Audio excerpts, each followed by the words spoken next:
Tonight on CFTK-TV News, more word about Fort Nelson's fire situation has come up.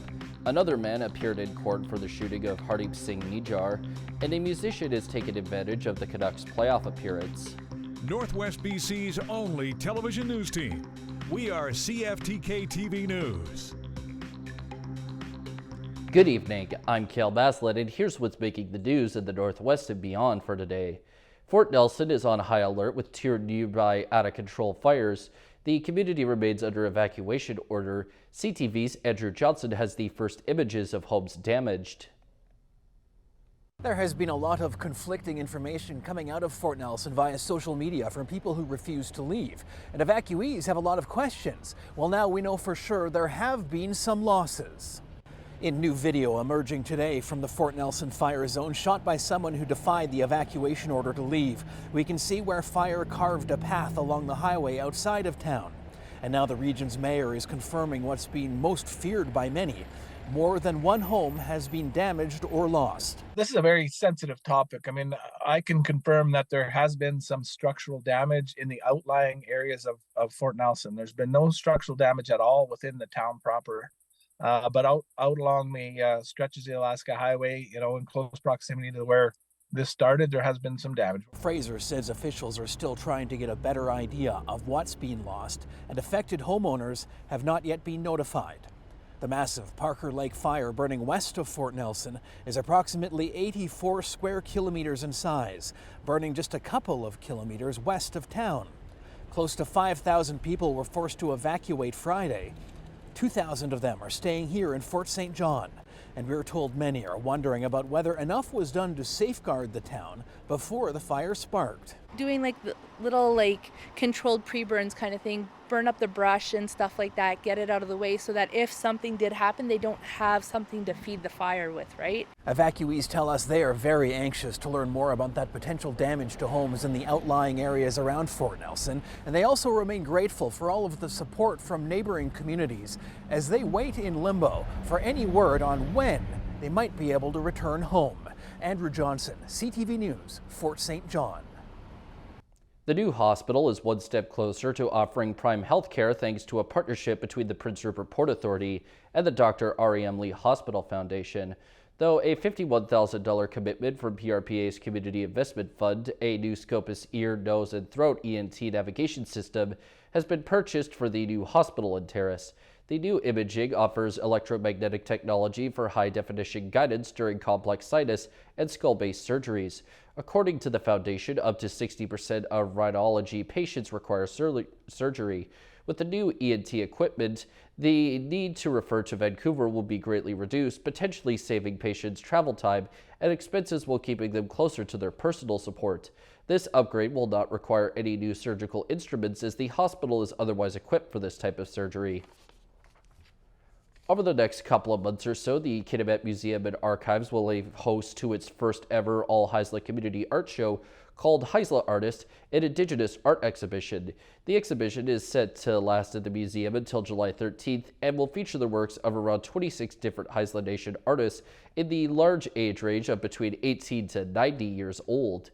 The main goal of this exhibit is show off the culture of these artists as well as their vast talents when it comes to their work, while also working to bring the community together. The work on display is also said to include several different art forms from the likes of fusion styles to more traditional form lines as well as contemporary.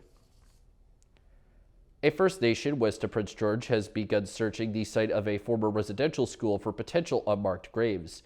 The Nadley Wooten Indian Band says near Fort Fraser, a team has begun geophysical surveys on the site of the former Lejack Indian Residential School. A band is also hosting a gathering of representatives from other First Nations who are exploring 18 former residential schools and 3 Indian hospitals. It says the gathering will allow communities to share knowledge about the process with one another.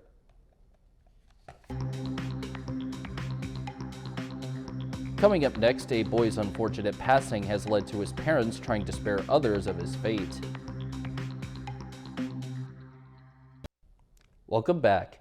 As BC experienced its worst wildfire season since last July, a 9-year-old boy from 100 Mile House died of an asthma attack. It was brought on by wildfire smoke, and now his family is on a campaign to make sure other vulnerable children don't suffer the same fate. CTV's Shannon Patterson reports on Carter's project and how it's changing his community. Students at 100 Mile House Elementary are building air purifiers for every classroom with supplies donated by Carter's project. He would be so excited that he is the one that has made this happen. Carter Vi was a 9-year-old student at the school who suffered from asthma. But it never slowed him down. He still did all of the things he wanted to do. Last July, as wildfire smoke enveloped the Caribou, Carter had a terrible asthma attack. His parents rushed him to hospital, but doctors couldn't save him. Everyone in the room was crying. And I never thought that day we would be walking out of there without him. The coroner determined Carter died from asthma exacerbated by wildfire smoke. The story of Carter Vi really did move all of us on a very human level. And at the BC Lung Foundation, we really felt like we needed to do something, and we needed to do something now. So the foundation partnered with the Vi family to create Carter's project. We've had such tremendous support from the community and from the donors of the BC Lung Foundation and people who want to support Carter's family. We've raised just shy of about $100,000 now. All right, here's the outdoor. That money paid for 100 air quality monitors that were distributed to residents of 100 Mile House Tuesday night and the air purifier project at the school. Just knowing that we have helped so many people in such a short period of time, and this is only the beginning, is something I'm so proud of. Carter's project is now looking beyond 100 Mile. I can't tell you how much interest we've had from different communities, not just in British Columbia, right across Canada, suggesting that they need something exactly like this. The hope is just to keep helping people and to be able to save lives. Carter would have done something absolutely amazing in this world, and I have no doubt about that. So the fact that we can do this for him is pretty incredible. Shannon Patterson, CTV News. A former BC forest minister says the province needs a comprehensive strategy to address worsening wildfires. Doug Donaldson served as the minister from 2017 to 2020 and says the BC Wildfire Service has a strategy, but it's about a decade old. Donaldson says the place to start should be a dedicated provincial wildfire strategy that lays out responsibilities for each government ministry while supporting the participation of local communities, civil society, and the forest industry. Donaldson is also the co-author of a new report released Tuesday from a wildfire-focused research group based at the University of Victoria. The 4th Indian national charged in the killing of Hardeep Singh Nijjar made an appearance in court recently. The 22-year-old was already in custody in Ontario for an unrelated firearms charge when he was charged last weekend. CTV's Yasmin Gandham has the latest. Dozens of supporters for Hardeep Singh Nijjar stood outside this Surrey courthouse today, holding signs condemning the men charged in connection to the killing of the Sikh activist. I feel like there's mixed feelings here today. It's almost been a year, so it's kind of hitting now. The fourth suspect, Amandeep Singh, appeared via telephone for his first court appearance due to technical difficulties. He is currently detained in an Ontario detention facility where he was already in custody for unrelated charges. Singh used a Punjabi translator in court. The judge also granted a no-contact order for 7 individuals, 3 of which have the last name Nijjar. He joins 3 other Indian nationals who are also facing the same charges: first-degree murder and conspiracy to commit murder in Nijjar's death. I believe that all the Canadians should look into this very seriously, right? Because it's not just a matter of one person. We believe that this is an attack on the Canadian soil as well. Police confirm Singh has resided in Brampton, Surrey, and Abbotsford. Investigators say the Abbotsford and Ontario departments help mitigate a significant public safety risk related to Singh. We believe that there is more people involved in this. Nijjar was a prominent supporter of the Khalistan movement, advocating for a separate Sikh state in India. The death shocked many in the local Sikh community, who saw the killing as a politically motivated assassination conducted on behalf of the Indian government. What's the morale right now at the temple? Well, no, it's we believe that, like I said, we lost our leader, but we believe that we kind of continue raising the voice as he did. India has denied the allegations, but the diplomatic relations between the two countries have been strained for months. Singh will join the 3 other suspects virtually next Tuesday for their next court appearance. Yasmin Kantim, CTV News, Surrey. Turning to tonight's weather, the north coast will be mainly cloudy and have a low at 8 degrees. The Terrace-Kitimat area should get a chance of showers plus a low at 5 degrees. And the Bulkley Valley and Lakes District is likely to get a chance of showers as well, but with a low at -1 degree. On the north coast, their next week or so should be mostly rainy days with the odd mixed sun and cloud day, while their high bounces from 8 to 12 degrees. In the Terrace-Kitimat area, the week for them should go back and forth between mixed sunny and cloudy days, and mostly rain days with the high moving from 12 to 16 degrees. And in the Bulkley Valley and Lakes District, the upcoming week is also likely to see days with rain and clouds, but some purely sunny days as well, with the high shifting from 13 to 15 degrees. Checking out the highways now, visit Drive BC for the latest and up-to-date conditions, and as always, drive safe out there. On Highway 16, there is utility work, bridge maintenance, road sweeping, construction work, ditching, crack sealing, and paving operations. Highway 35 and 118 have some shoulder maintenance. Highway 37 has some road sweeping, road maintenance work, and frost heaves. 37A has bridge maintenance and road maintenance work. Some more bridge maintenance on the Nishka Highway, and the Telegraph Creek Road has muddy sections and frost heaves still. And this is what the roads were looking like this afternoon around the region from the view of the province's highway cams.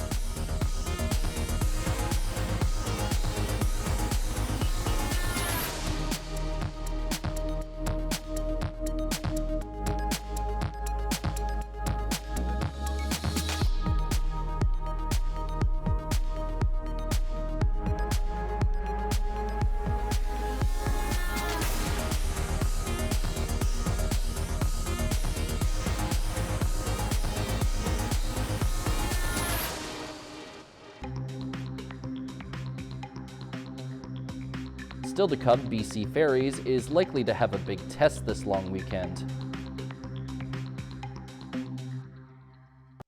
Welcome back. Just ahead of the long weekend, there's a big test coming for BC Ferries.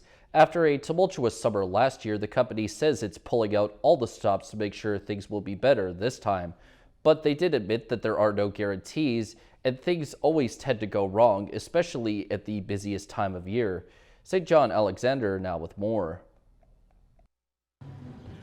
Admitting it's no secret, summer 2023 was a debacle. BC Ferries is promising all sorts of goodies, vowing it's got this. Things will be better, and beginning this weekend, the launch of its peak season. Summer's going to be a test for us. It always is, frankly.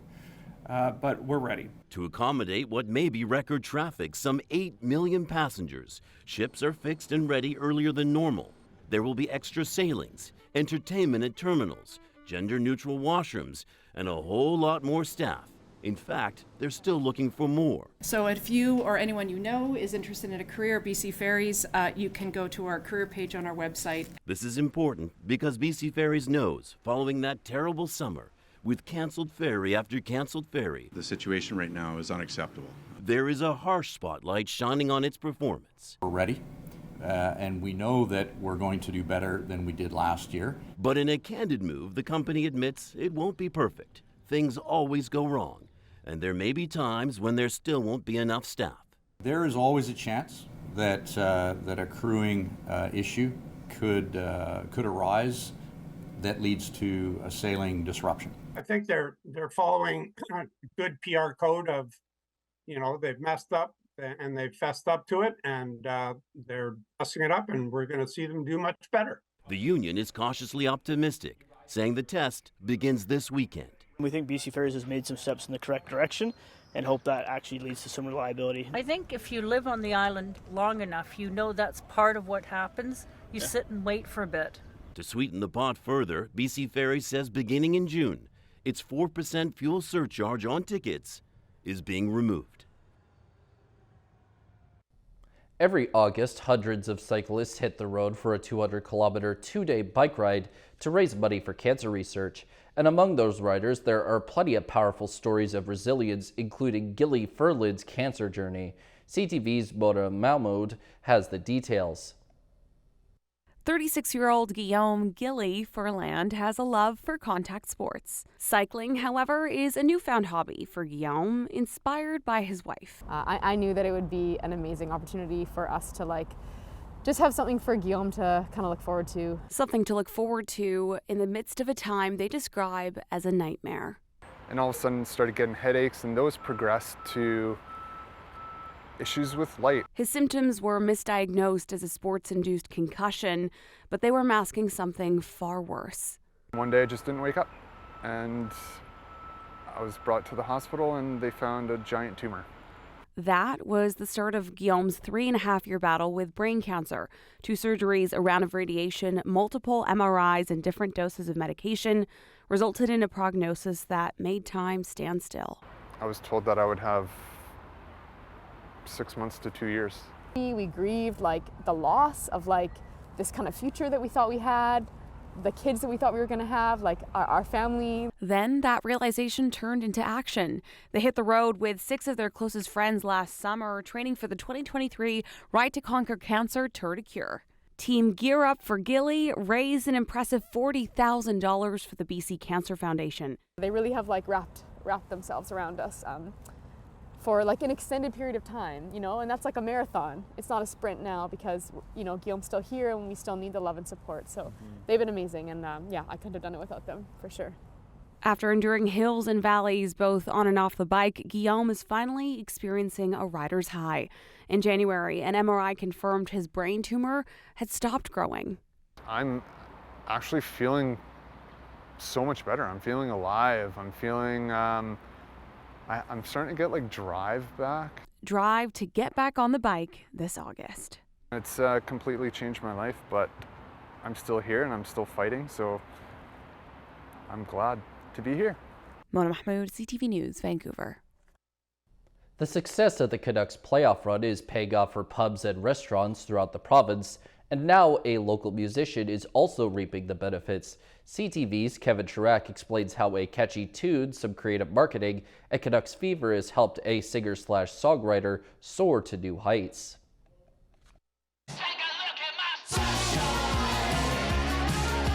It's a song tribute to the inner child in all of us. There's this interesting period before you have cars, before you have money, to influence your power on the world. The best thing you have is something you can do.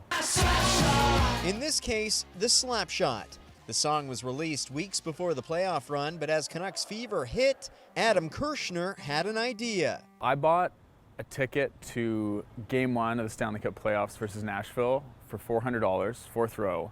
And then the night before the game, I was like, that's a lot of money to spend on a ticket. I have a song out.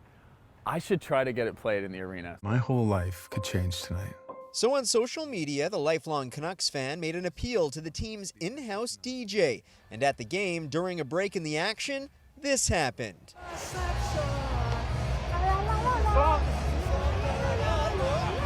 Hearing it in the arena was super surreal.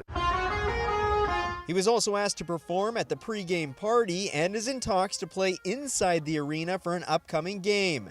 For Kirshner, also known as Noble's son, social media promotion and marketing has become a crucial part of the gig.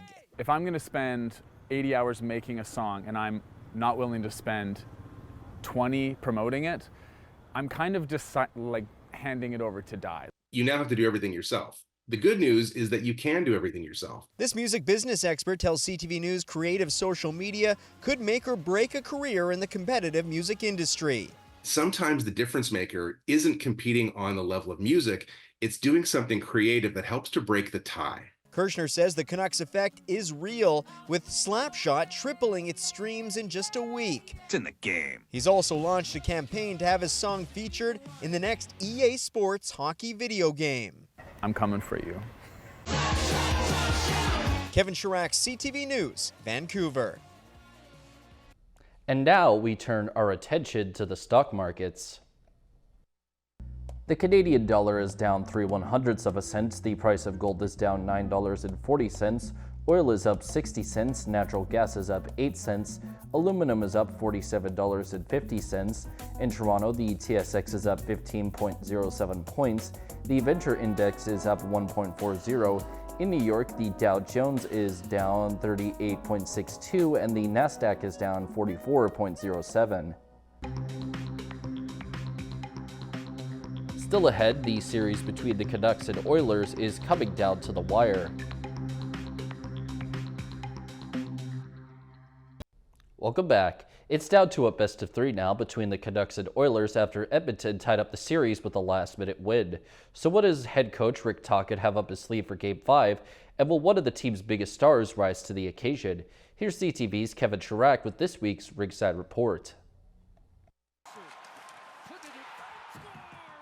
The Canucks made things interesting with another dramatic late-game rally, only to fizzle out a few seconds later, falling 3-2 in a game where head coach Rick Tocchet didn't hold back on his team. We need 5 or 6 guys to get going here. I mean, it's the Stanley Cup playoffs. It's some guys I don't know if they thought it was the playoffs.